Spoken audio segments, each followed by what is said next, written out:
So I decided to break this into two shorter videos instead of trying to cram it all into one. But here is number 12.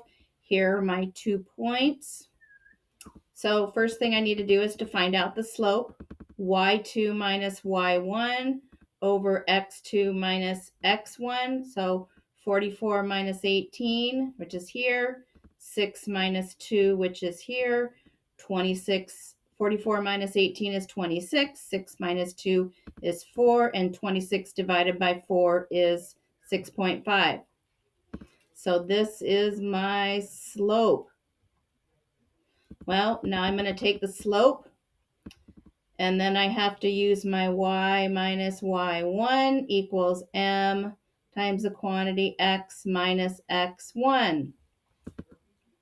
Y minus y1, well, y1 is 18, equals 6.5, which was my slope, m, times the quantity x minus y, or x1. X1 is 2, right here. There's my point slope form. Now to get slope-intercept form, I simplify this. Y minus 18 equals 6.5 times x is 6.5x. And 6.5 times negative 2 is negative 13. I need to get y all by itself, so I have to get rid of this minus 18. To do that, I add 18, do it to both sides. Those cancel. And I end up with y equals 6.5x, and negative 13 plus 18 is positive 5. So slope-intercept form is y equals 6.5x plus 5. All right, number 13, write an equation for the relationship in each table in either point slope or slope-intercept form. Discuss why you chose the form that you did. Well, I know that this has a x is 0 and y is negative 8. Well, I know that the y-intercept is where x is 0. So I have here, so I know my y-intercept is 0. Is where x is 0. So I can do this, y equals something x minus 8, because I know my y-intercept is negative 8. So now all I have to do is find the slope. Well, I can do y2 minus y1, so negative 6.5 minus negative 7 over 6 minus 4. So this ends up being negative 6.5 minus a negative 7 is actually a plus 7. So this is going to be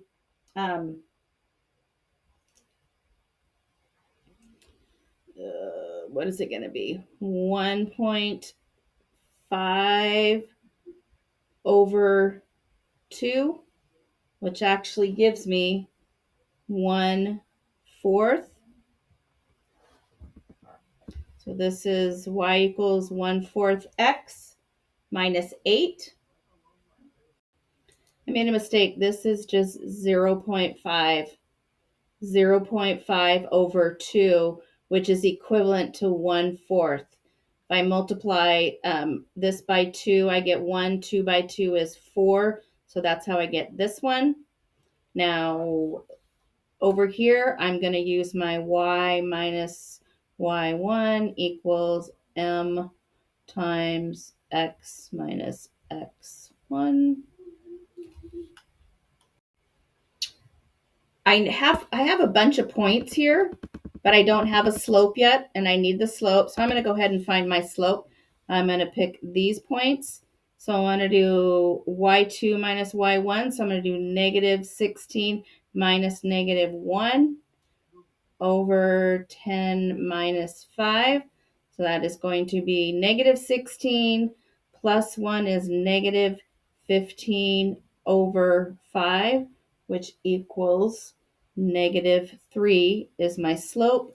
So now let's just go ahead and do, so my y minus y1 is negative 1, so it's going to be plus 1 equals negative 3 for my slope.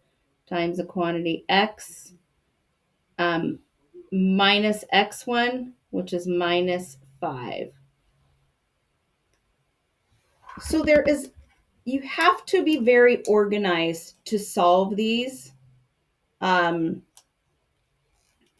You are substituting a lot. You need to be careful in keeping your y1s, your x2s minus x1s straight. If you are having trouble, please let me know and we can take a step back. For some of these, you have to find the slope from 2 points. It's easier to find the y-intercept. Lots of different ways you can go about solving some of these. Go ahead and try the independent practice. Please bring those questions to class if you have any. Have a great afternoon.